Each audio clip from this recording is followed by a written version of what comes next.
Sí, por favor. Perfecto. Bueno, hoy vamos a trabajar con función inversa. ¿De acuerdo? Generalmente, una función inversa, dada una función f, en muchos casos es posible obtener una función inversa. ¿Qué es exactamente la función inversa? La función inversa, que en algunos casos la denotan con este símbolo, ¿de acuerdo? A mí no me gusta mucho porque hace pensar que le estamos elevando a la -1, pero por la posición, no, pero quienes no están tan metidos en matemáticas no lo encontrarían. La diferencia entre la inversa y f elevado a la -1, pero bueno, se acostumbra a utilizar ese símbolo. Lo que nos trata de decir, o lo que tratamos de construir con una función inversa, es una función, ¿de acuerdo? Sale que dados el dominio de f y el contradominio de f, la función va en este sentido. La función inversa va en el sentido contrario, ¿de acuerdo?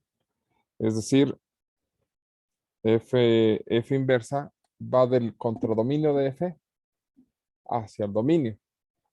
Entonces, el contradominio de f pues, se vuelve el dominio de la inversa, y el contradominio de la inversa pues, es el dominio de la función.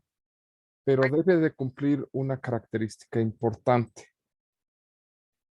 Debe de ser tal que la función inversa, que el término correcto sería compuesta con la función, eh,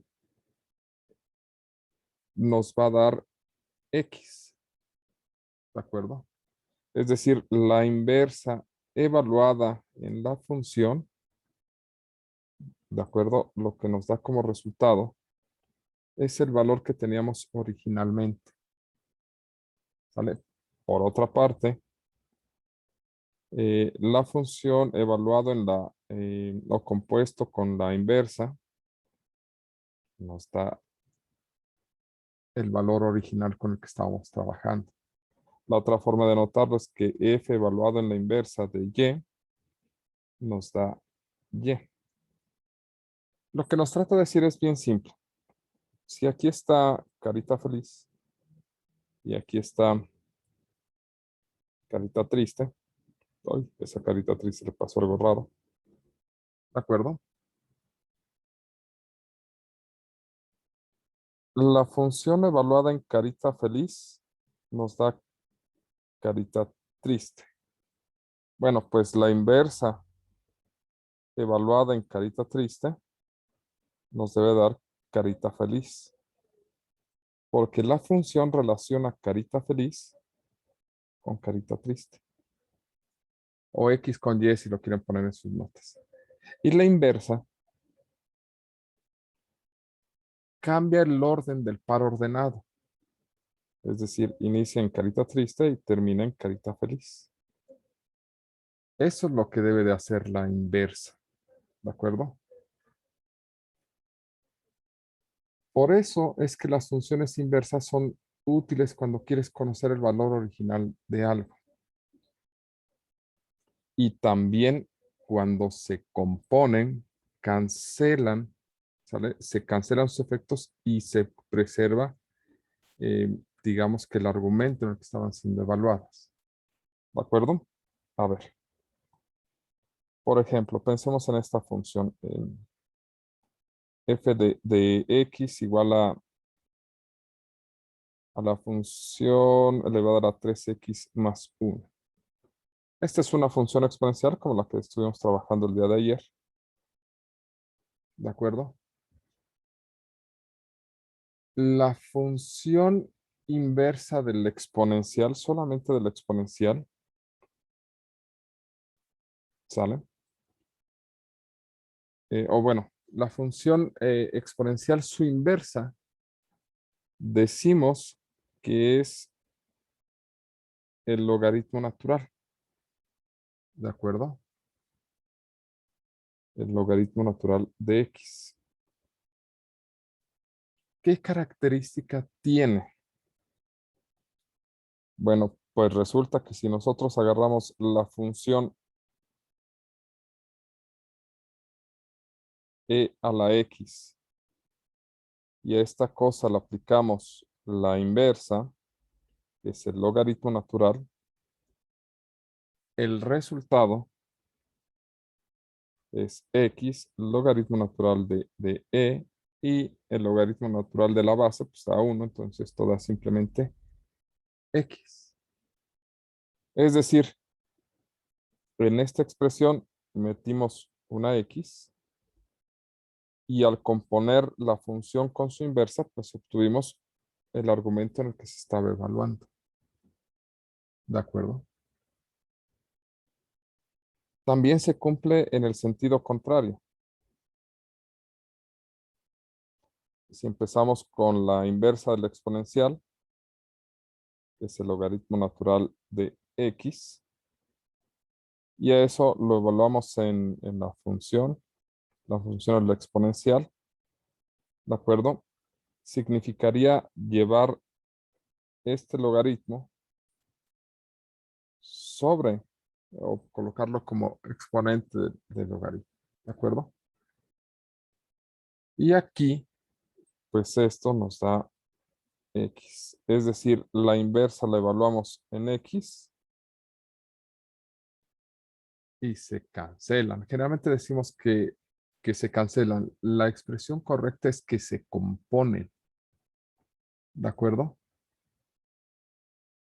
Y por eso es que se cancela la exponencial con el logaritmo. En realidad se componen anulándose y conservando simplemente el argumento. ¿De acuerdo? Eso es lo que se conserva con las funciones inversas. En general se estudian mucho para la exponencial y para las trigonométricas. La inversa del seno, por ejemplo, es el arcoseno.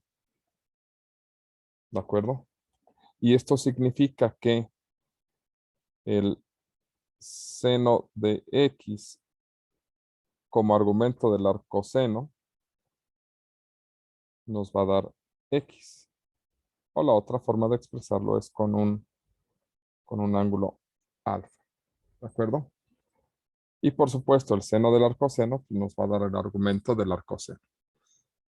Y lo mismo se puede decir con arco coseno, arco tangente, arco secante, arco cosecante y arco cotangente. Son lo mismo. La idea de estas funciones inversas es cancelar, ¿sale? Las expresiones y que se preserve el argumento. La otra es que nos sirve para conocer el valor del argumento. ¿De acuerdo? La otra característica de las funciones inversas es que nos permite conocer el valor del dominio cuando nosotros conocemos el valor del contradominio. ¿A qué me refiero? Hagamos algo bien sencillo y bien natural. F de X igual a X cuadrado. ¿De acuerdo?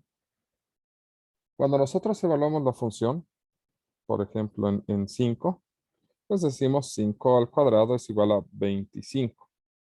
Y aquí conocemos el valor del dominio, 5. Y obtenemos el valor del contradominio, 25. ¿Sale? Bueno, la función, ¿qué tal si deseamos conocer el valor de y tal que al sustituir en la función nos dé 121, por ejemplo? ¿Qué valor del dominio llega al 121?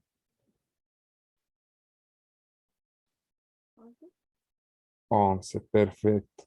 La función en 11 llega al 121. Pero para eso nosotros tenemos que pensar en ¿Cuál es la operación inversa al cuadrado? ¿Y cuál es la operación inversa al cuadrado? Y lo que hicimos fue sacarle raíz cuadrada al 121 para obtener el 11. Esto significa que nosotros estamos tomando como función inversa del cuadrado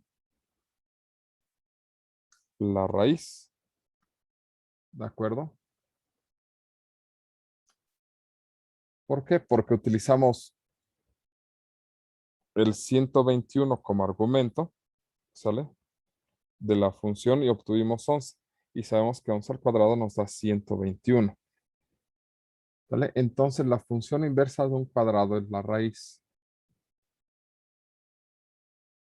De aquí yo esperaría que me dijeran, espera.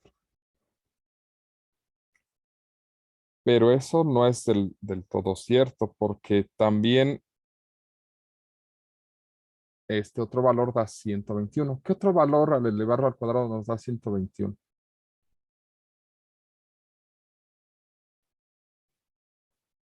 -11. Menos 11.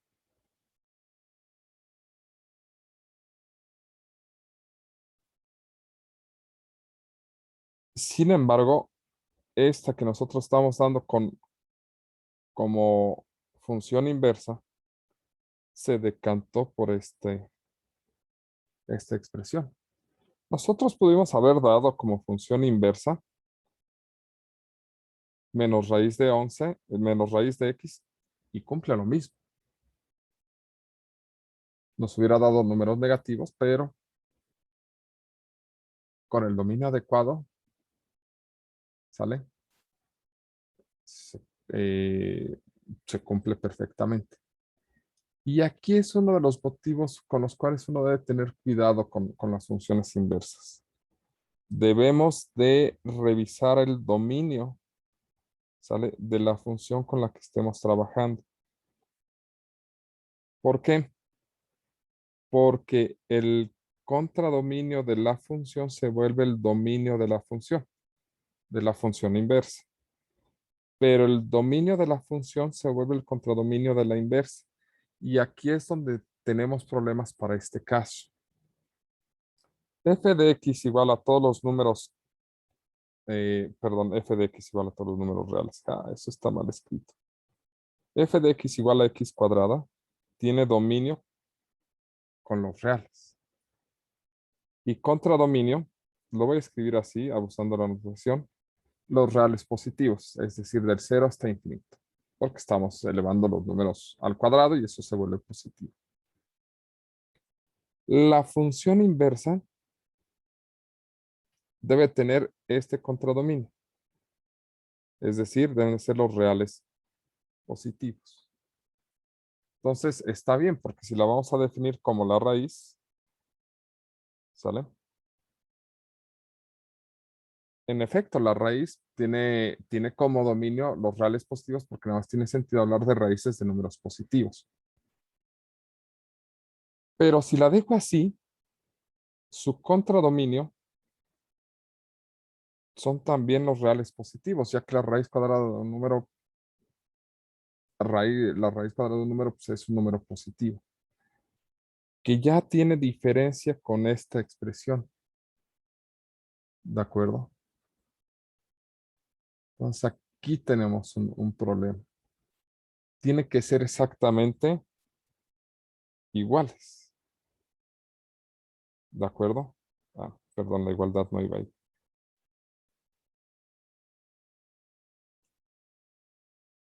Para eso se restringe generalmente el dominio de la función según las necesidades que tengamos. En este caso tendríamos que restringirlo a los reales positivos. Y entonces sí, ahí sí cumple que esta es su función inversa. ¿De acuerdo? Este es una de las cosas que uno debe tener cuidado cuando habla de funciones inversas. ¿Por qué? Porque si uno no tiene cuidado con este pequeño detalle, ¿sale? nosotros podríamos estar trabajando funciones inversas donde estaríamos enviando un objeto de aquí hacia acá, pero la devolución no corresponde, ¿vale?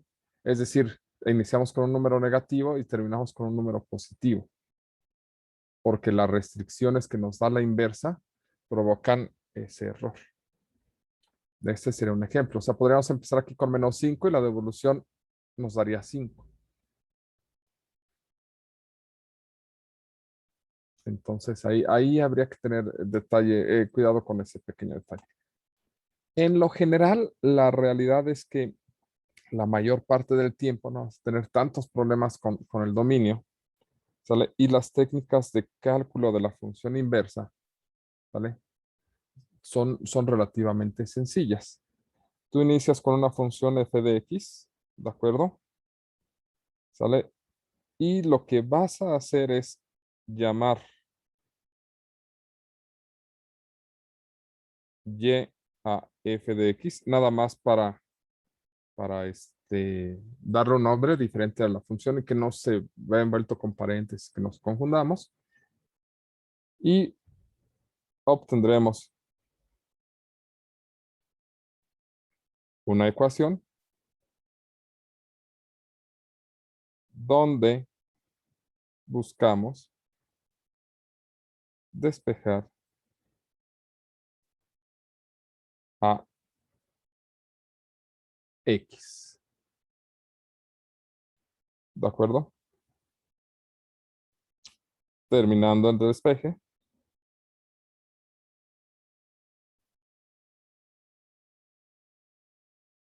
llamamos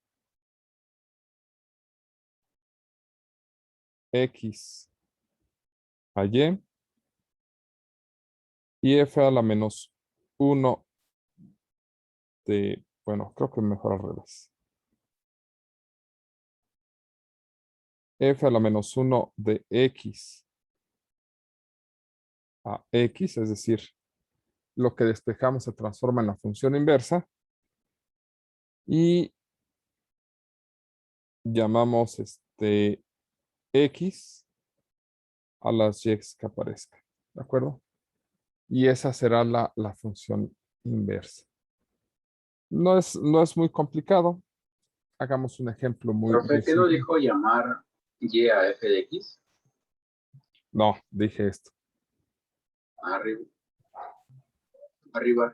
Dice llamar y a f de x. Ajá, ¿Sí? pero cuando obtenemos la inversa, ya cambia. Ah, A ver, ya, a la inversa. sí. A ver, hagamos un ejemplo, algo muy simple, muy burdo, ¿de acuerdo? Digamos que tenemos la función f de x igual a 3x más 1. Ahí está. Una bilínea recta, ¿de acuerdo? Ok. Entonces, el primer paso es a esta cosa, la llamamos y. Ya, ese fue nuestro primer paso. Nuestro segundo paso, vamos a despejar a x, ¿sale?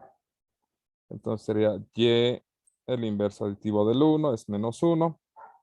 El inverso multiplicativo del 3 es dividir todo entre 3. Entonces sería y menos 1 sobre 3 igual a x. ¿De acuerdo? Ok. Este es nuestro despeje.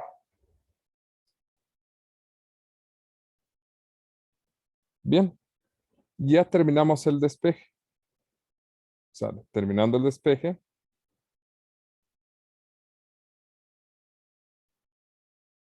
Este es f a la menos 1 de x. Y esto es x menos 1 sobre 3. ¿De acuerdo? Y esta es nuestra inversa.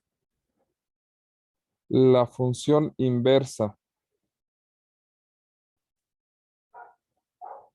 de f de x igual a 3x más 1 es f a la menos 1 de x igual a x menos 1 sobre 3. ¿Qué característica tienen?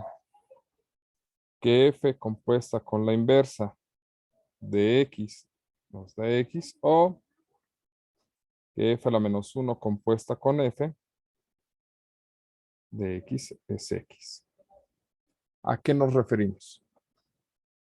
Propongamos un valor. La función evaluada en 2, ¿cuánto nos daría? Sería 3 por 2 más 1 es igual a 7. ¿De acuerdo? Ok. ¿Cuánto sería f a la menos 1 evaluado en 7? Esto sería 7 menos 1 sobre 3 y esto nos da 6 entre 3 igual a 2. Es decir, f evaluada en 2 nos da 7 y la inversa evaluada en 7 nos da 2. Con lo cual f nos relaciona el 2 con el 7 y la inversa nos cambia el par ordenado. El 7 lo relaciona con el 2. La otra forma de verlo es f a la menos 1 compuesta con f en 2 nos da de vuelta 2. O si quieren, hagamos esto último con calma. F a la menos 1 de f evaluada en 2. F evaluada en 2 nos da 7. Si hacemos las cuentas, pues aquí está. Entonces, esta sería la inversa evaluada en 7. Y la inversa evaluada en 7 nos da 2. Es decir, se anulan entre sí la función con la inversa en la composición. ¿De acuerdo? ¿Sale? Eso es lo que nos está tratando de decir la composición. ¿De acuerdo? ¿Sale? Lo mismo va a suceder en el sentido contrario.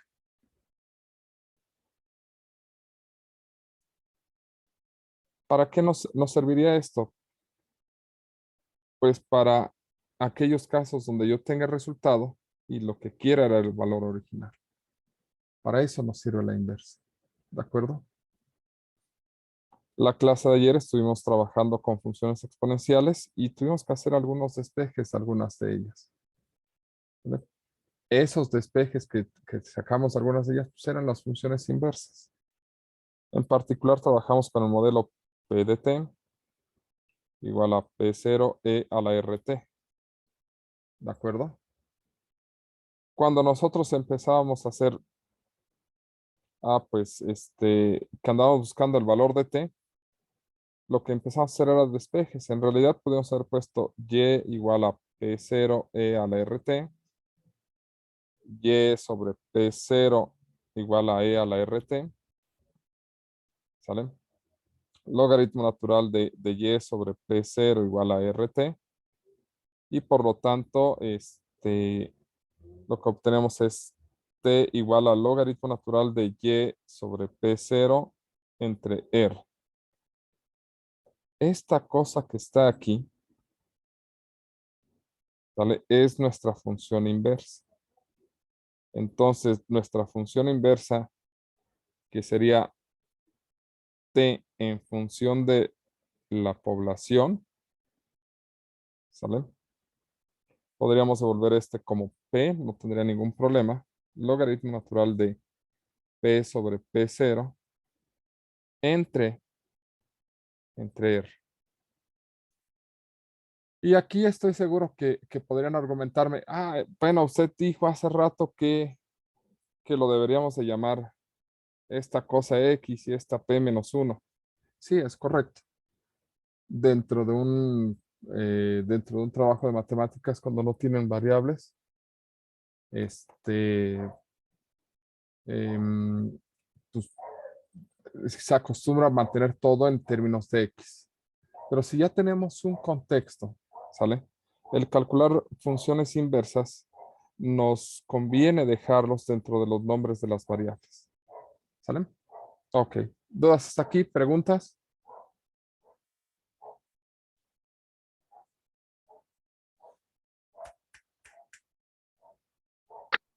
No. Ok, pues vamos a detenernos un minuto. Uy, esto no se dejó.